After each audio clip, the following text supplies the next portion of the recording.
Today is a very auspicious day, appearance day of Vaishnava Thakur, one prominent disciple of Srila A.C. Bhaktivedanta Swami Maharaj.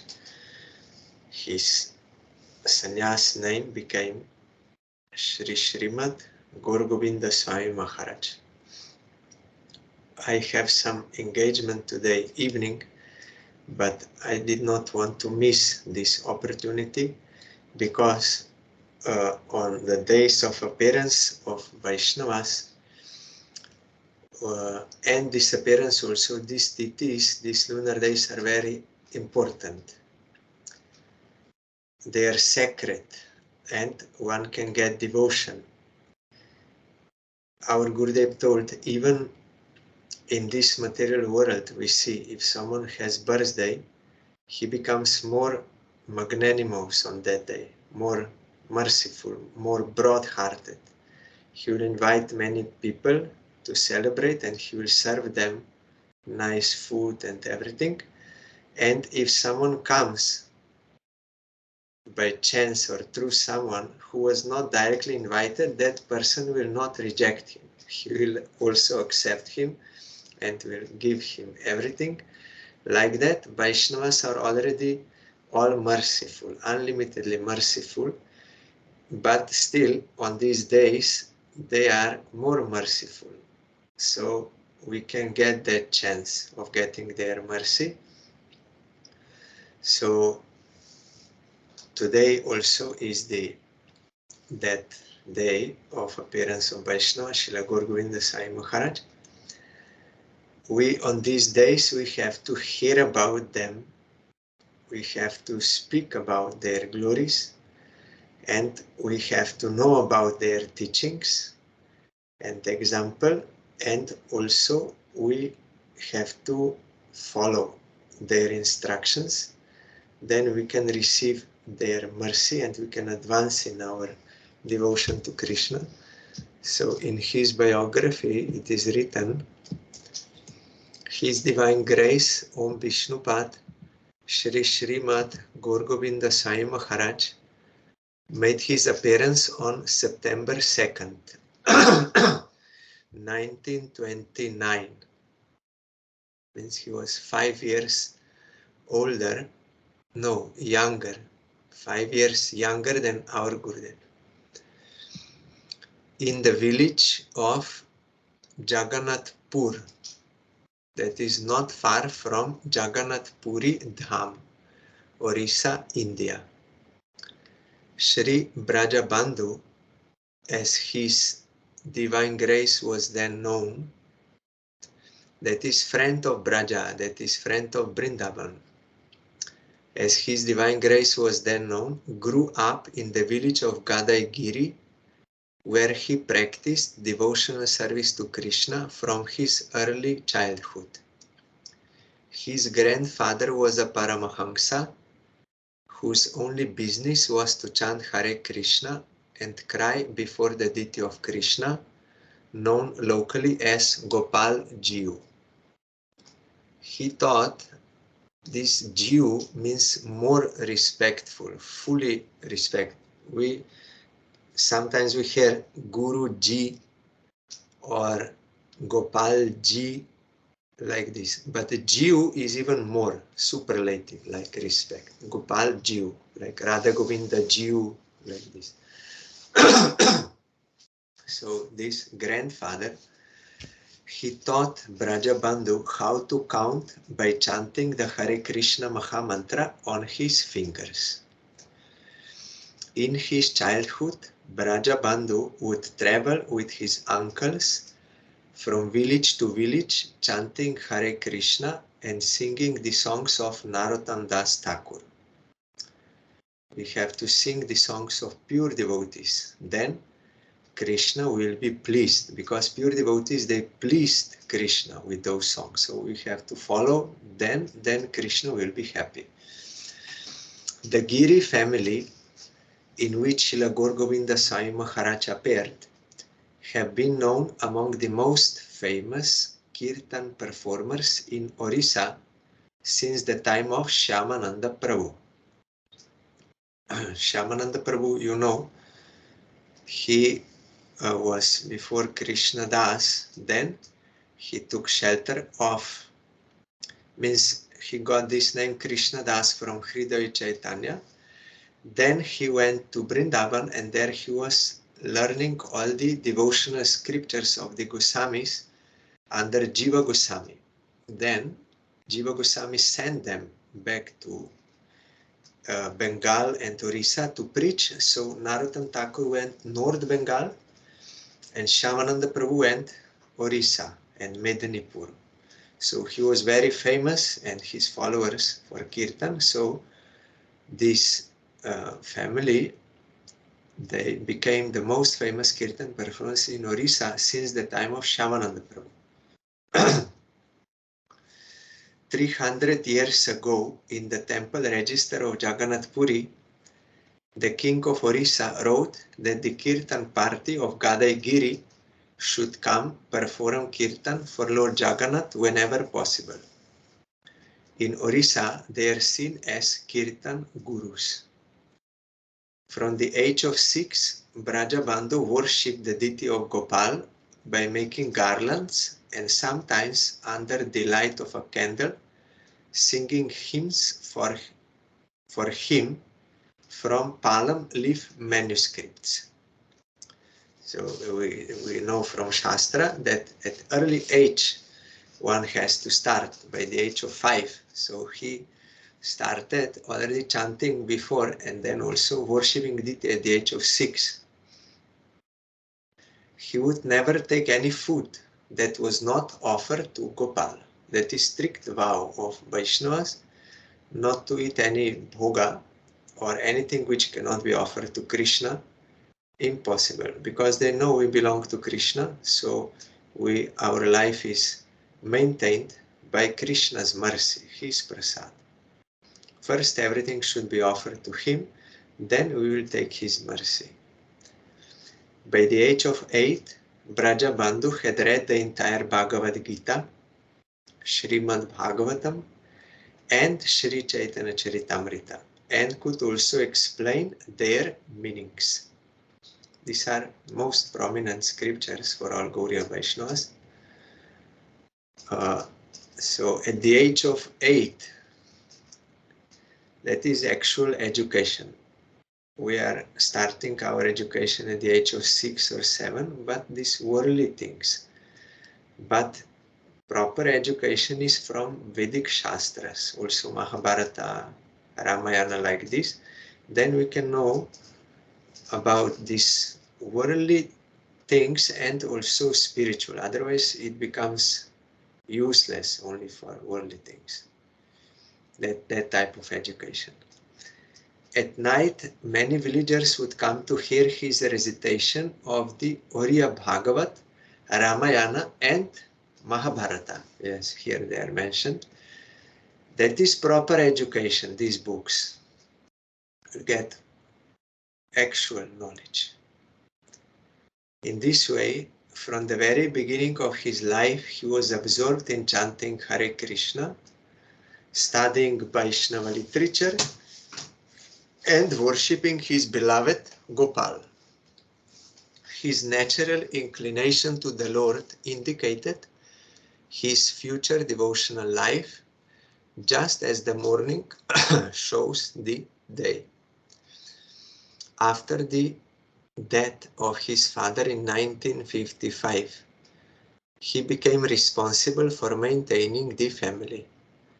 And when he entered the Grihastha ashram, on the request of his widowed mother, the burden increased. So his mother requested him, you enter Grihastha ashram, means you get married and all this. So then more burden came to maintain. He met his wife Srimati Basanti Devi for the first time during the marriage ceremony. That is arranged marriage, not by like lusty attraction, no, arranged according to Shastra and horoscope and the elderly persons, which match is good.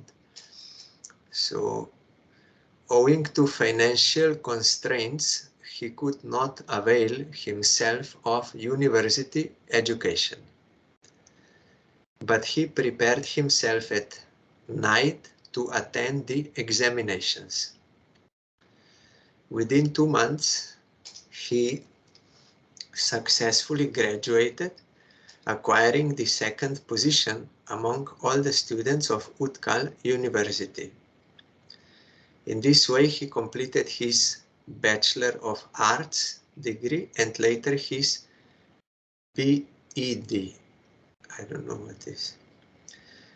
But you see how even for these things because it is necessary, if you are in household life, you have to maintain yourself and family, and for that you need education and you need job. So he took this responsibility very seriously, and although financial problem, but he studied at night and he was successful.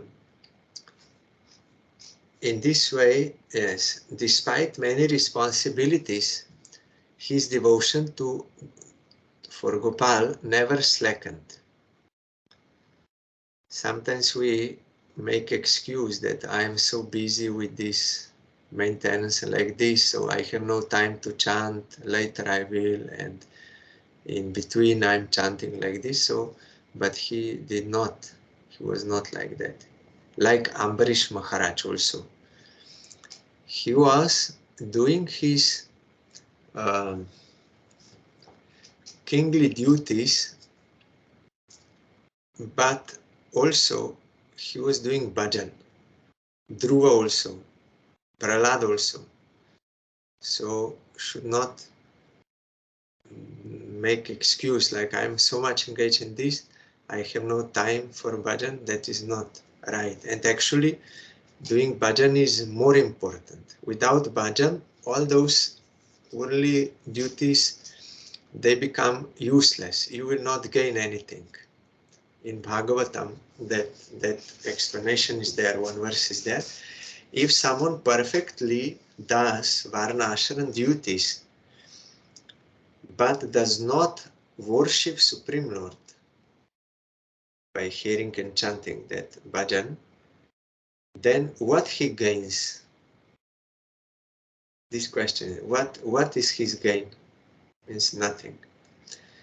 And in contrast, it is said, if one is doing bhajan and is a bit slackened in these worldly duties, even if he falls down, what does he lose? Nothing he loses. He's getting eternal welfare. So this is how it should be. Priority or importance should be understood. Varnashram dharma without bhajan, you will not gain anything. By bhajan, you will gain everything. And we are doing Varna Ashram Dharma only to give support for maintenance so that we can do bhajan. Even if there is some lacking in that, there is no problem. As long as you do bhajan, you will gain anything. You will not lose anything if you will fail to do those things. So Maharaj showed this by his own example that his devotion for Gopal never slackened, though he had other so many responsibilities, this worldly. Always keeping Krishna in the center, he would daily speak to his family from the Bhagavad Gita and early in the morning worship Tulsi. Means to children, because it is duty of father to speak that education to children, material and spiritual. And Bhagavad Gita is preliminary study, beginning, basic. So that basis should be there and should be taught.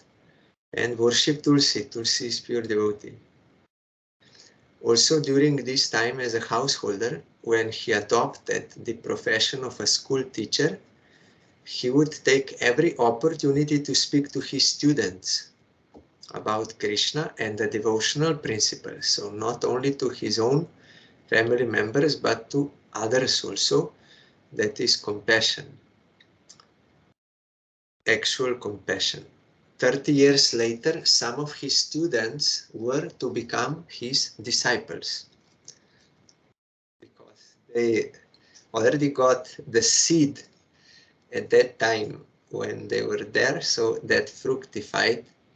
And later on, they fully surrendered to him and took devotional service. On April 8, 1974, his deep love for Krishna called him to renounce worldly life.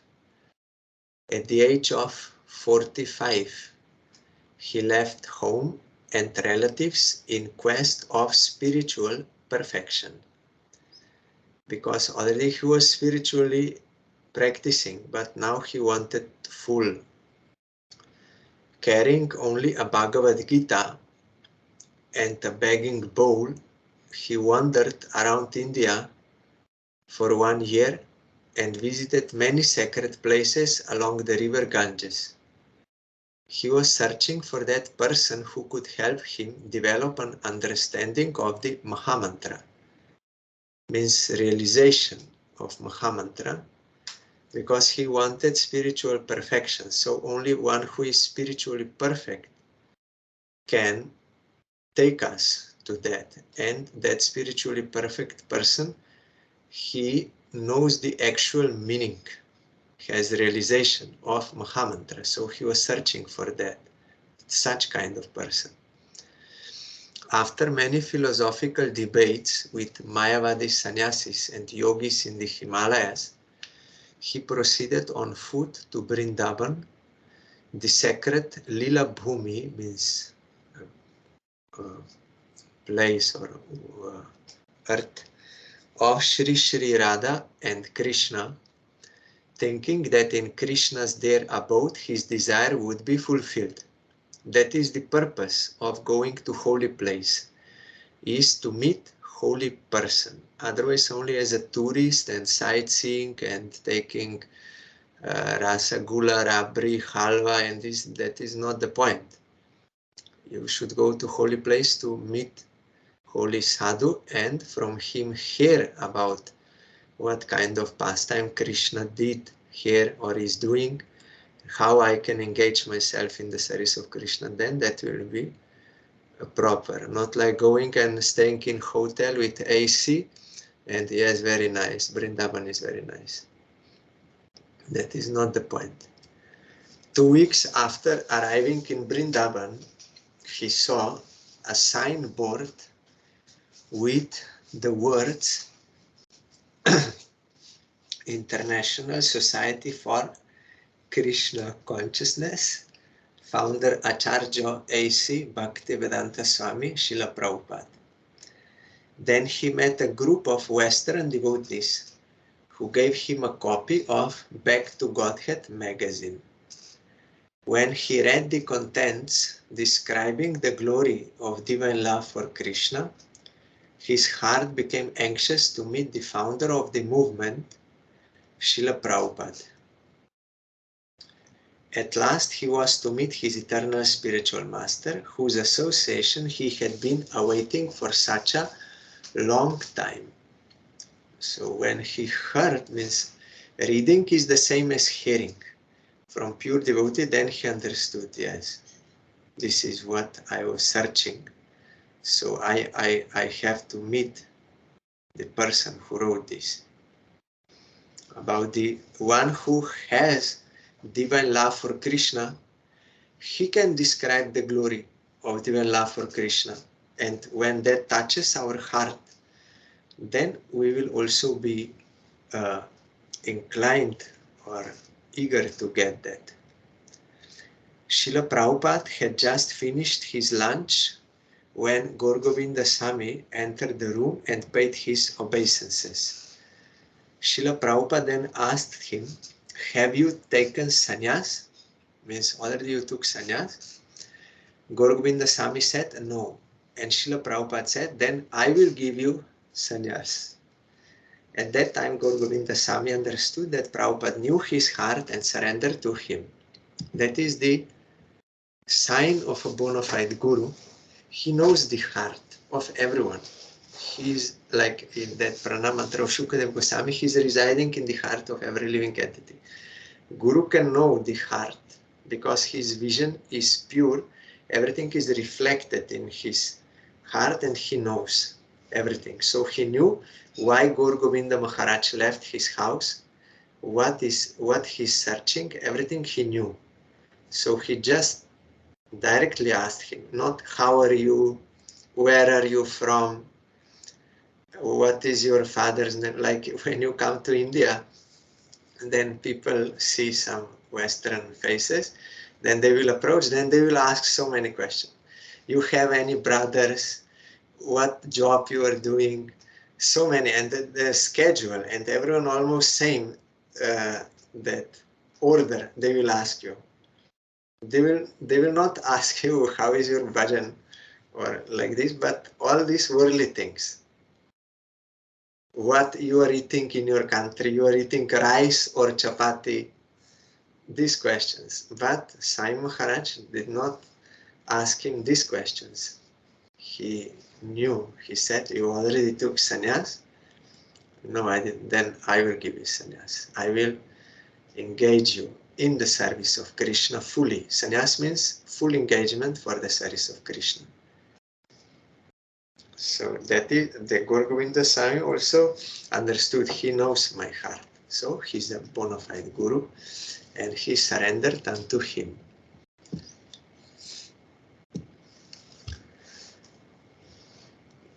In 19, and also there is in some other more detailed biographies, it is stated when Srila Sai Maharaj, he declared that he will give him sannyas, then some other disciples who were already sannyasis and others, they objected. How? Why, Prabhupada? Why you want to give him sannyas? He's a new person. He just came. He's a new person. How you can give him sannyas?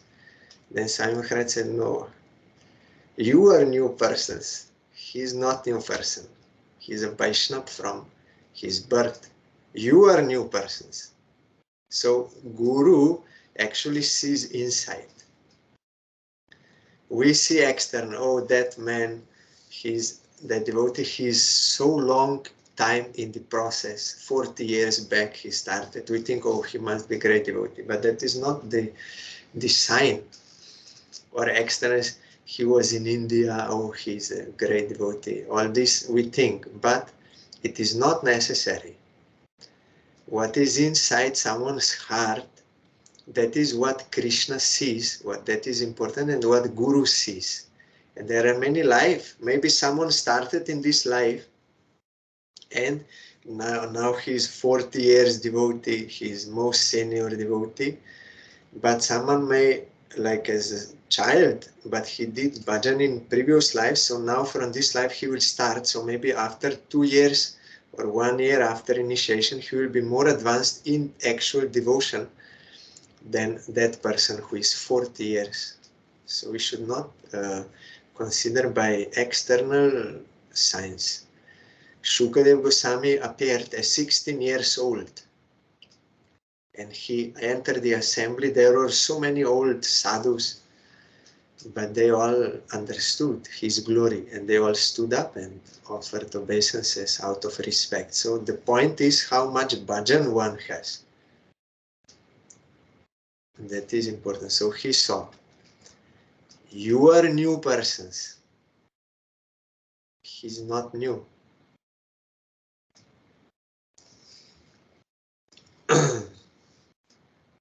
In 1975, at the opening of ISKCON's Krishna Balaram temple in Vrindavan, Srila Prabhupada accepted him as a disciple, gave him the name Gaur Govinda and awarded him the sannyas order. Then Srila Prabhupada sent him to preach in Orissa, and construct a temple on the newly donated property in Bhubaneswar. Immediately he sent him to preach. Who can preach? Not one who has a lot of money or some worldly charisma, or one who has much knowledge of shloka, Sanskrit or like this, and intelligence. No. Impossible to preach Krishna Bhakti. Who can preach Krishna Bhakti? Only one who has Krishna Bhakti. One who is himself doing bhajan. He's fully engaged in the service of Krishna in his heart, fully. He is able to inspire Krishna Bhakti in others, not only by speaking, by trying to convince someone or forcing him or like attract him in by some tricks or something. No. You may gather some followers and you may get money like this by that way, but that is not preaching of Krishna Bhakti. Only one who has Krishna Bhakti in his heart, he can preach Krishna Bhakti by his own example. He will inspire Krishna Bhakti in others. If one, but that will be real preaching. What is the use of gathering so many followers just for the sake of having so many followers? You are not engaged in the service of Krishna. They are not engaged in the service of Krishna. So what benefit is there? Benefit is I have to be engaged in the service of Krishna, and I should try to inspire others to engage in the service of Krishna. Then Krishna will be happy with your service. So that is the point. Target should always be service of Krishna, satisfaction of Krishna, not anything else. Otherwise that is useless and is all temporary. And he may gather so many followers, but he himself will leave and they will also leave. Then what is the use? But Swami Maharaj knew he's a real devotee, so he engaged him in preaching. We may do preaching assisting devotee, one who is real, like Swami Maharaj. He's a real devotee, so he had many assistants to preach. They were engaged. But to take responsibility is not so easy. Only one who has that actual Krishna Bhakti, he can take responsibility for guiding and preaching others. So we may see someone engaged in preaching under the guidance of bona fide Guru, that is okay. But if he deviates from, like Guru disappears and he thinks, now I am independent, I can do whatever I like, I'm like him, like this, then we saw many cases like that. Ultimately, they were overcome by anarthas and they lost that. Why? Because we have to be sincere of our position, our qualification. Those who are Madhyamadikaris and above, they can take responsibility, not Kanishtas, those who are with Anarthas. They may assist that Madhyamadikari, but not directly take responsibility or do independent preaching. Then that will not help them nor others. So, and to construct a temple, yes, that is a service to Krishna, to construct a temple, install Krishna, so that those people there may get scope of serving Krishna. That is compassionate act, like Nagar Sankirtan, so that people can hear holy name, then to make a temple and people can come and visit, get darshan of Krishna, serve him, then print books, devotional books, and all these are acts of compassion to jivas. At that time, the donated land was a wild jungle full of mosquitoes, snakes, and scorpions.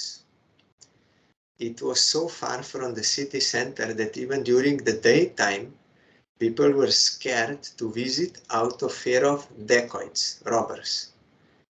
But Srila Gaur Govinda Swami, considering the desire of Srila Prabhupada, his life and soul, was undaunted, means fearless, and worked with unwavering determination to fulfill it. That is why Prabhupada sent him, because he knows he can do it. Like our Parangurudev, Srila Bhaktivedanta Madhava Goswami Maharaj. Srila Prabhupada Bhaktisiddhanta Saraswati Thakur would send him to make preparation, advanced party he was, preparation for preaching programs. Srila Bhaktisiddhanta Saraswati Thakur knew fully well that if I will give him this responsibility, it will be done, sure. Only he gave him, then he took it out from his head and was doing other, because he knew he's a responsible person, he can do, he will do it. Determination, maybe he will face some difficulty, but he will do it. He will not stop. So he was always successful. Like here, we see also unwavering determination to fulfill it. Will not give up. Sometimes residing in the storeroom of a tea dealer, and even sometimes sharing a small hut with the road construction workers. You see these difficulties for the service of Guru. He began translating Srila Prabhupada's books into Oriya as he had been instructed. This translation work is also not so easy, because only knowing the words and language, you cannot actually translate what is the meaning of these spiritual books. You need the grace of that author to know what he meant and what message should be conveyed through appropriate words. Spreading Krishna consciousness, Srila Gaur Govinda Swami would visit house after house, office after office, in and around Bhubaneswar, sometimes walking, sometimes riding on the carriage rack of a bicycle, paddled by a local student, who later became his dear disciple, Sachidananda Das. In this way, he collected some small donations and with his own hands constructed a thatched hut on the donated property.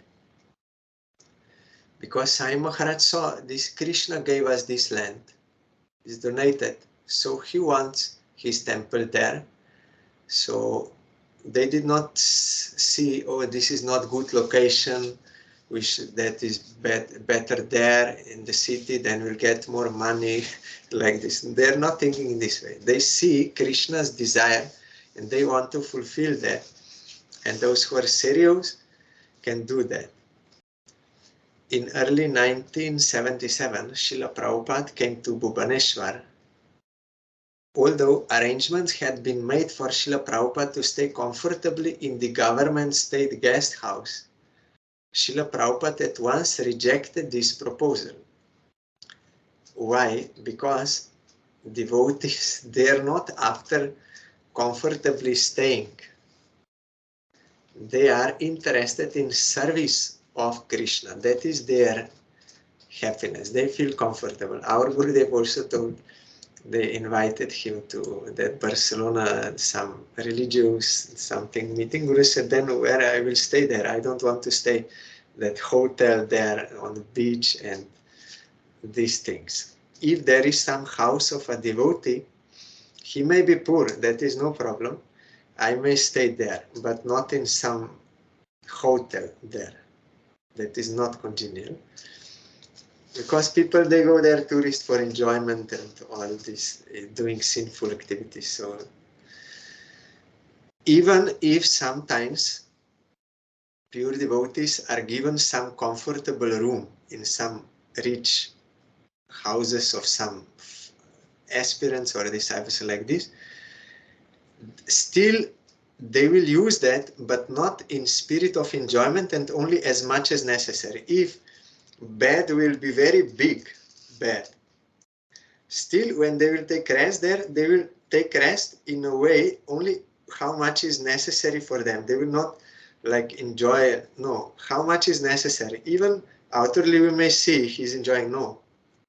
Only taking as much as necessary for his service of Krishna.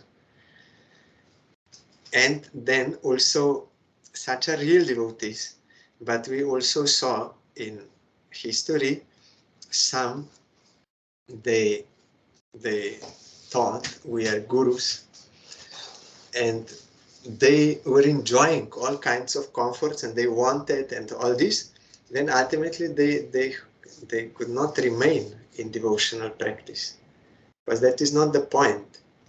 I'm a guru, so now so much money, so much nice arrangement, good prasad, all this, all the time fanning, all this, and they were enjoying because now I'm guru.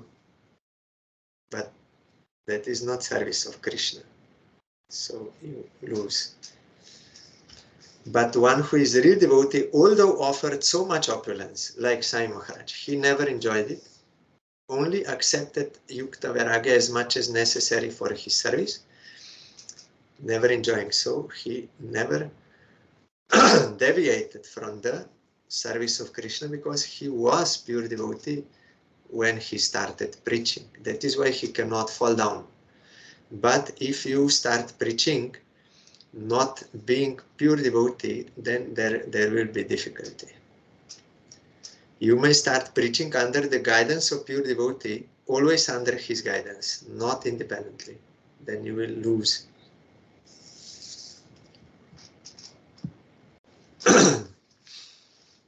So Sai Maharaj said, I will only stay where my disciple child Gaur Govinda has built a mat hut for me. That is, I want to stay there, where my devotee, he made that for me. That is with devotion. So like Krishna is accepting food offered by someone who has devotion, not from anyone else.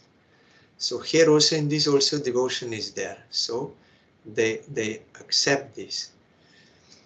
Srila Prabhupada stayed in Bhubaneswar for 17 days, during which he laid the foundation stone of the temple to be on the auspicious occasion of Lord Nityananda's appearance day.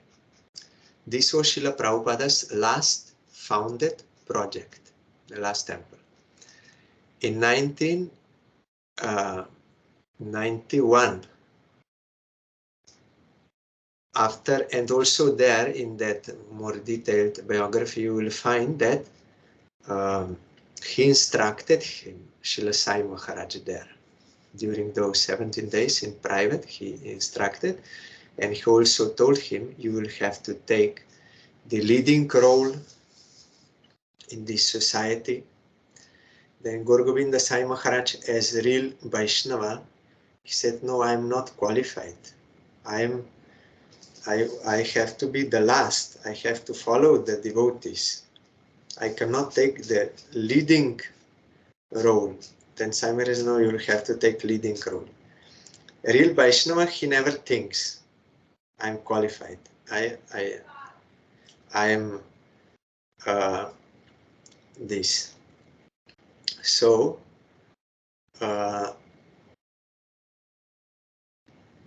but we want, just 1 second. Yes, on the Skype Harikata.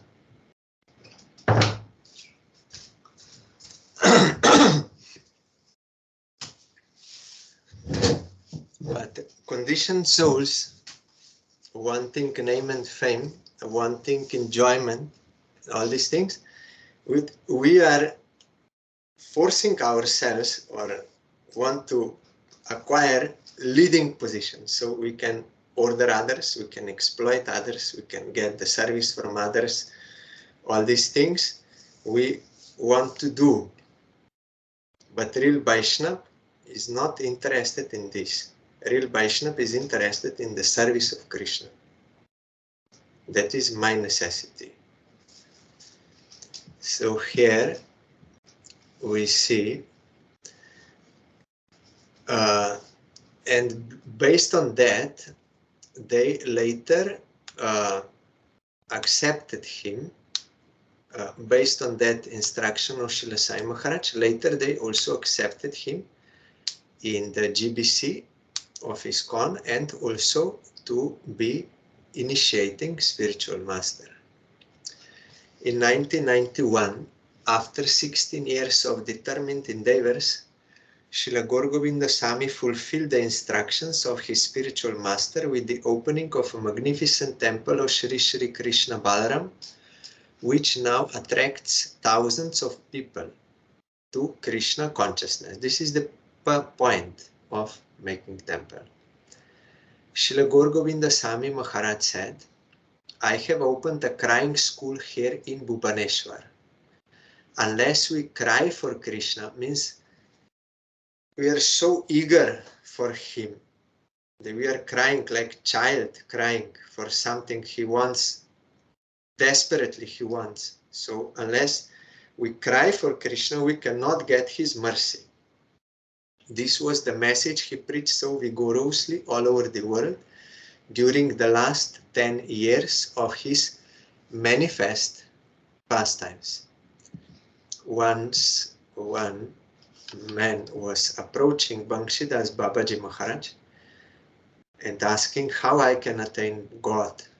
Babaji Maharaj did not listen to him, not paying any attention, but repeatedly he was coming. Then one day Banshidas Babaji Maharaj asked, what do you want? Then he said, I want to get God. How I can get him? Then with only one word, Banshidas Babaji replied, weep or cry. Only one word. We may want to give so many shlokas from all scriptures and explaining and this logic and everything, but it will have no effect. Why? Because we are not practicing. We don't want Krishna. So how we can make others want Krishna? I myself am not engaged in the service of Krishna. How I can inspire others? By only talking. But he said, you have to cry. It means you have to be desperately wanting him, not wanting anything else. Like that small child, our Gurudev gave example. His mother was cooking and child was crying, so she gave him some toys to play with and he forgot. And again like this. But when he became so hungry and did not want to have anything, he was not interested in anything else, and he started to cry from the core of his heart, then mother could not remain and immediately she came. So our Gurudev explained, when we have that sort of perturbation of heart, means such so anxious, not having any other desire except service of Krishna, and very eagerly, so that we cry for that, then we can get Krishna's mercy. So here Gaur Govinda Sai Maharaj told, I have opened such crying school here. Because unless we cry for him, we cannot get his mercy. So how we will get this? Our Gurudev told, we have to associate with such pure devotees who are crying for Krishna, who have that extreme desire for the service of Krishna. We have to associate with them and follow their instructions, serve them. Then that mood will also be awakened in our heart. And when we will want Krishna and nothing else, really, from the core of heart, there are so many subconscious things there we are not aware. But when really from the Atma, from the core of heart, you want, Gurudev told, immediately you will get darshan of Krishna that same moment. Because Krishna is not delaying, he's waiting for us. We don't want him. We may say or pretend or falsely think we want him, but the proof is there. We don't want him because we are not getting his connection. his darshan. Immediately when you want, Krishna is there. He always wants. He's always ready, like sun, always shining. But if I have closed eyes, then how I can receive sun? Krishna is always merciful. He always wants us to engage in his service. We don't want, so that is why we are not getting. So how we can come to that point? By associating with real devotees and following their instructions. Although Srila Gaur Govinda Swami Maharaj was always meek and humble in his personal dealings, in his classes on Srimad Bhagavatam, he would roar like a lion, smashing the pride and cutting the misconceptions from the hearts of his disciples. That is, I told, now in Vienna also that question came, about the humbleness of devotees. Is that real or is some false there? Because devotees saying, I have no devotion to Krishna. So we may say that is not true. So then I remember the teaching of our Gurudev. If you have 100 euros, you see someone with 10 euros, you will not feel humble in front of him. Even you may outwardly act, but inside you will think, I have so much. But if we meet someone with 1,000 euro, then little we will be humble. And if we meet someone with 100,000 euros, then we will be fully humble in front of him. I have nothing. And if we meet one billionaire, then we will think I am nothing.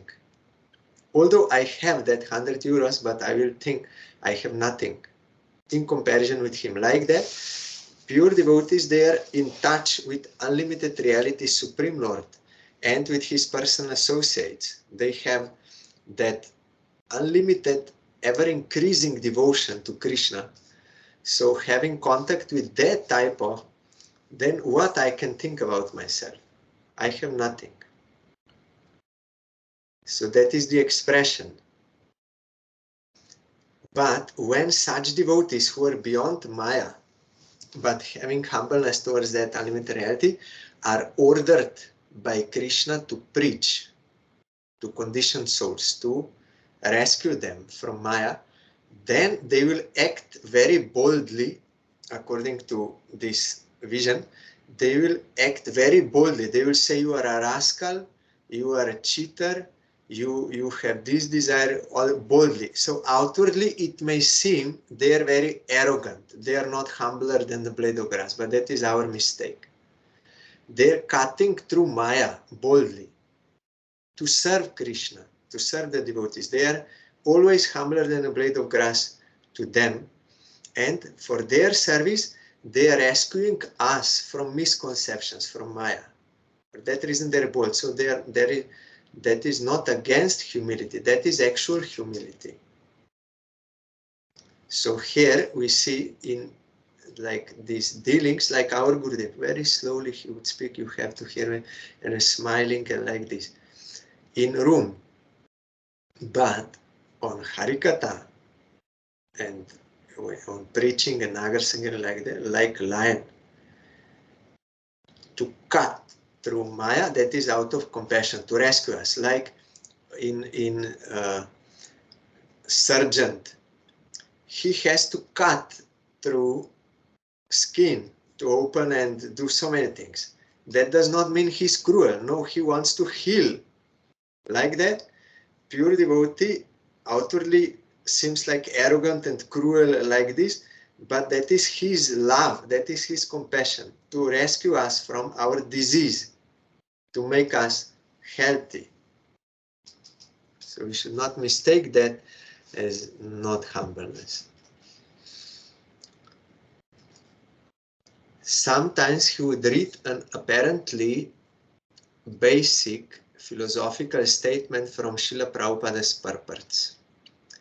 Then he would laugh like a child and say, here the topic of Krishna Prema comes up, but it requires further explanation. Then he would astound the devotees by giving more and more profound explanations of the same sentence for 2 or 3 hours. On one such occasion, he said, "Look, Krishna is laughing at me because I'm trying to completely describe this topic, which is unlimited." See, that is a realized soul. And this word he's saying, it needs further explanation. This is not out of arrogance. I know more than Prabhupada. I know more than my Guru, so I will tell more. No, not in that sense. But to explain, by the grace of my Gurudev, I will explain what is contained there. He did not express everything in this sentence, because in installments, gradually truth should come. So, by the grace of my Gurudev, I will explain what is contained here. So, as a service to Guru, not as overcoming Guru. I know more than him, so I will now explain. If such arrogance is there, you are totally finished immediately. And he showed here that he said, Krishna is laughing at me. I am trying to explain, which is unlimited. So who can know it is unlimited? One who is a realized soul, he can understand, and that it cannot be finished.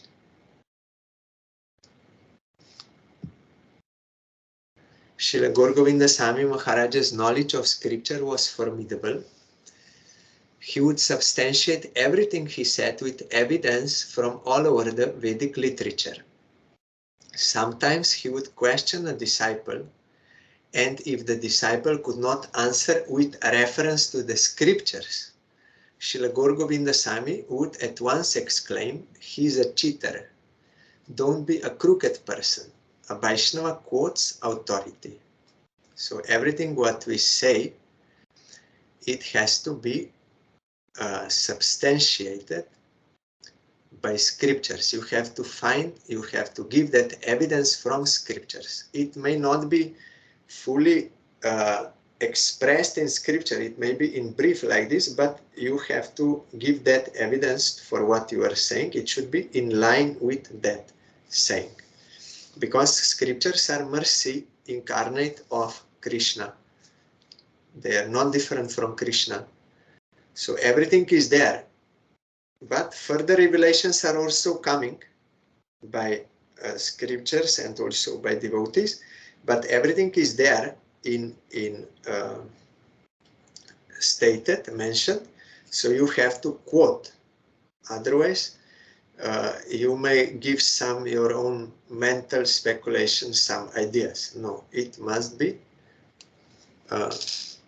proved by scripture. On February 9th, 1996, the Holy Appearance Day of Srila Bhaktisiddhanta Saraswati Thakur, 2 senior devotees requested an appointment to see Srila Gaur Govinda Swami Maharaj. They had never spoken with him before, but they had become eager to hear from him after reading some of his books. As if by providential arrangement, they entered his room at 6 p.m. and submissively inquired, "Why did Chaitanya Mahaprabhu stay in Jagannath Puri?" He laughed with delight and began to explain the confidential significance of Mahaprabhu's pastimes. In answer to this question, he lovingly described the pain of separation felt by Radha and Krishna when Krishna was away from Vrindavan. He had often narrated this moving pastime as recorded in chapter 8 of his great work, The Embankment of Separation. One book is there published. Enchanting all the devotees in his room with the nectarian topics of Krishna, he gradually unfolded the pastime to the point where Radha and Krishna were finally united after their long separation. He described how Krishna became so ecstatic upon seeing Radharani that he manifested a form with big round eyes known as Lord Jagannath. With a choked voice he said, "Then the eyes of Krishna fell upon the eyes of Radharani." Eye to eye union. This is also one type of union we are singing during Kartik, that morning Lila of Radha and Krishna, when Radharani is cooking in Nandagram for Krishna, and Krishna is waking up and taking bath and milking the cows and taking prasad with cowherd boys, there it is mentioned that Radha and Krishna also they meet during those pastimes. But how do they meet at that time?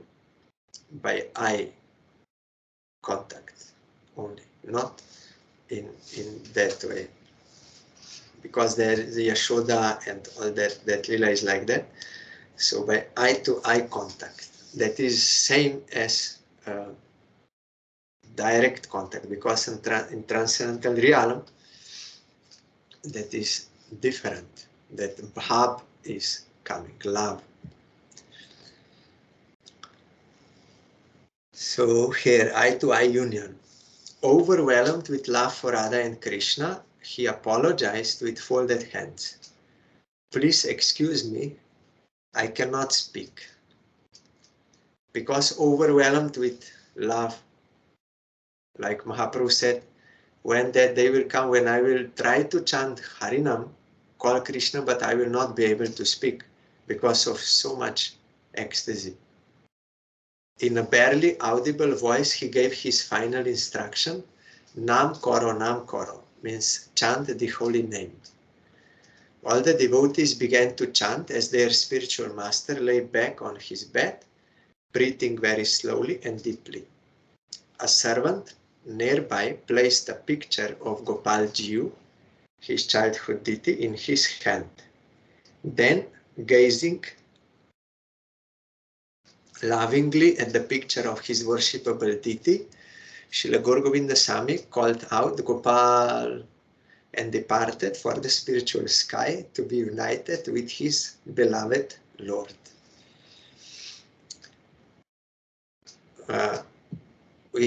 Yesterday I heard that how one who opened one meditation school for getting liberation from birth and death, how he departed from this world while meditating, like peacefully meditating and departing from this world. Yogis also, or these Gyanis, they go like that. But immediately I then remember how pure devotees they live this world with chanting holy name. Like our Gurudev, 6 days continuous kirtan, very powerful kirtan, unlimited. And here also he told, you do kirtan, and they chant, he chanted Gopal. In this way, pure devotees, they live this world. That is what we have to follow, because we are eternal servants of Krishna, so devotion is ultimate goal of life. And whoever will remember Krishna at the end of life means he practiced before. And by the grace of Krishna and chant his name, then surely he will attain eternal service of Krishna. There is no doubt. Gaur Govinda Sai Maharaj was already pure devotee before, only he showed this pastime of how they are disappearing from this world. Already before, once, that was on the day of the disappearance of our Parangurudev. When our Parangurudev disappeared, then they took his transcendental form to Mayapur to put in Samadhi. That day, Gaur Govinda Sai Maharaj went into ecstasy, transcendental ecstasy, in Mayapur ISKCON. And they could not understand. They thought he is unconscious, he is maybe sick or something. So they called doctors, and doctor came. And doctor said, no, nothing is wrong with him. He checked the pulse and everything, nothing. Then they were puzzled what to do now. Gurudev is unconscious and almost not breathing. Then they did not know. Then they called Krishna Das Babaji Maharaj, disciple of Srila Bhaktisiddhanta Saraswati Thakur. He was having good relation with ISKCON devotees. Then And the ISKCON devotees also appreciated him because Swami Maharaj had great friendship with him. So they called him. And Krishnadas Babaji Maharaj came and he saw, he said, yes, don't worry, don't worry. This is transcendental ecstasy, bhava. Don't worry, nothing is wrong with him. You wait, nothing is wrong. Who can recognize this? They could not recognize, but one who has that, he can recognize in others. So after some, many days after, then Gaur Govinda Maharaj, he came out from that transcendental ecstasy. So such devotees, they are rare in this world, and they depart from this world in full service of Krishna. Not any suffering. Already before in their life, they don't have any suffering. Always on transcendental platform. Then here it is written, every day before Srimad Bhagavatam class, Srila Gaur Govinda Sai Maharaj would sing a song he had learned as a boy. Now his prayer was fulfilled. This song he would sing. If you will see on YouTube videos, you can hear him sing this song. Paramananda he Madhava, Padum Galuchi Makaranda, Se Makaranda Pan Kari. Anande Bolo Hori Hori. Harinka Name Banda Bela, Pori Korive Chaka Dola. Se Chaka Dolanka Paere, Mana Mo Rahu Nirantare, Mana Mo Nirantare Rahu, Ha Krishna Boli Jiva Jau, Ha Krishna Boli Jiva Jau, no, Ha Krishna Boli Jau Jiva, Mote Udhar Radha Dhav, Mote Udhar Radha Dhav, Mote Udhar Radha Dhav. This is in Oriya language, and here the transcript is not with full letters, so maybe I did not pronounce properly all the words. But if you want to hear proper how it is properly sing, you can find on YouTube he's singing. So the meaning is, O supremely blissful Madhava, the nectar is coming from your lotus feet. Drinking that nectar, I blissfully sing Hari Hari. With the name of Hari, I am binding a raft on which Lord Jagannath will ferry me across this ocean of material existence.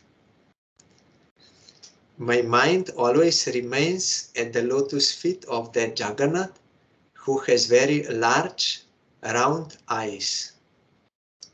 This is what he was explaining now to them. If you want to know, you have to read this book, Embankment of Separation. The whole that Harikatha is recorded there. In this way, I call out, Ha Krishna, and give up my life. O husband of Radharani, please deliver me. That is Madhava, husband of Radharani. Madhava, Ma means Lakshmi, here means Radharani. Dhava means husband. So his desire was, his prayer was fulfilled because he called, Ha Gopal, Ha Gopal, Ha Gopal, and he left this world. So today is his appearance day. On this day he appeared in this world, very auspicious day. So I'm going down to his lotus feet. I also heard today in the mornings his Harikatha. I opened in YouTube. Just I wrote Gaur Govinda Swami, and the first it showed, I opened because I saw that there one should not give one except before the title, one should not give Harinam to those who are faithless persons. So I opened, and in this Harikatha, it was initiation Harikatha. He was explaining the 10 offenses to the holy name. because his main teaching was you have to come to the point of offenseless chanting holy name. Means pure name you have to chant. Then by that pure name chanting you can get Krishna Prem, which is the ultimate goal of life. So he was very particular about this and also explaining in details about the offenses. He said you have to remember daily and introspect whether I am doing any such offense or not. If I'm doing, I should stop, and like this should be attentive to this topic.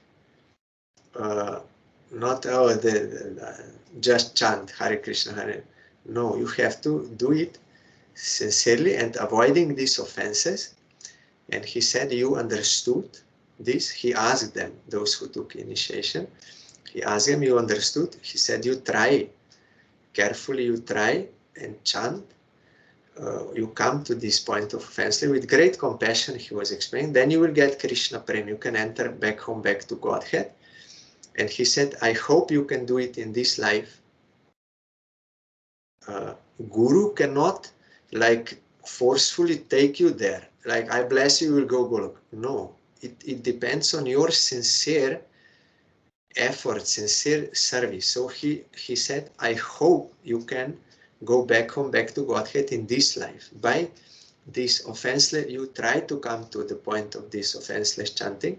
So that Harikatha I was hearing, and he said, it is stated there, if there is any negligence on the part of disciple, Guru gave him Krishna, because Krishna's name and Krishna are not different.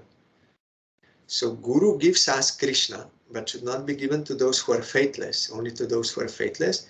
Krishna now will descend from bona fide Guru. He said, but it is stated there, if you will have any kind of negligence, then you will lose Krishna. You will lose. Don't be so careless. You can lose Krishna. You will lose Krishna if there is any negligence. Then Maharaj, he explained what is the meaning of this negligence from Shastra. It means committing these kinds of offenses.